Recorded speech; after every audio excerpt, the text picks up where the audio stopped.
اپنے باپ اپنے بھائیوں کو دوست نہ بنانا. کب؟ ان استحب الکفر علی الایمان، اگر وہ ایمان کے مقابلے میں کفر کو پسند کرتے ہیں تو باپ اور بھائی کو دوست بھی نہیں بنانا.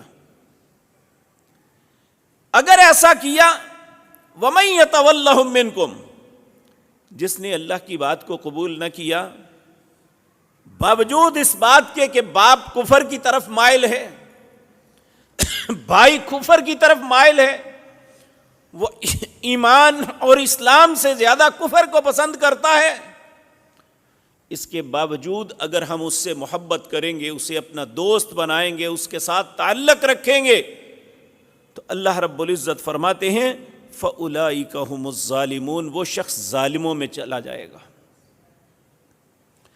اس لیے یہ بات یاد رکھیں